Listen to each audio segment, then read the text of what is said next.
सर्वांना नमस्कार आणि तुमचे खरंच मनापासून थँक्यू। माऊली फाउंडेशन तुम्ही सगळ्यांसाठी पॅड आणले, तुमच्यासाठी खरंच मनापासून खूप खूप थँक्यू। तसंच तुम्हाला सगळ्यांना माहिती आहे कसे यूज करायचे, माहिती आहे का सगळ्यांना? माहिती आहे का? गेल्या वेळेस आपण दिलेच ना ते कसे यूज केले, काय केलं, त्याचा वापर कसा करायचा माहिती आहे ना सगळ्यांना कसे यूज करायचे आणि यूज करून झाल्यावर कशी फेकायची, कुठे काय करायचे माहिती असेल ना?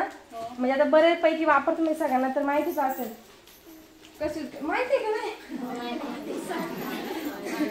म्हणजे माहिती आहे ना पहिले कसे वापरायचे, म्हणजे आता पण म्हणजे थोडं थोडं माहिती असेल ना तुम्हाला आपण कसं यूज करतो, कुठे फेकतो, कसे फेकायचे। म्हणजे यूज करून झाले ना असे धुवायचे किंवा कुठेतरी असं म्हणजे खड्डा करायचा किंवा असं कागद बांधून असं पॅक करायचं आणि कचरा त्याच्यात टाकायचं, असं उघड्यावरती फेकायचं नाही।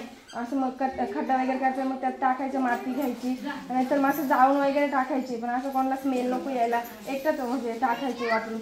आणि अजून वापरून कुठेही फेकायचे, वापरून कुठेही फेकायचं नाही। एक तर धुवून तुम्ही खड्ड्यात पुरा किंवा ते जाळून टाका, असे उघड्यावर रस्त्यात टाकू नका। आणि म्हणजे एक तर जाळेल, कोणाला स्मेल पण नको यायला। आणि खरंच पुन्हा एकदा माऊली फाउंडेशन यांच्यातर्फे माझ्याकडून खूप खूप शुभेच्छा। खरंच थँक्यू खूप खूप धन्यवाद। यापुढे अशीच सहकार्य करत राहा। थँक्यू।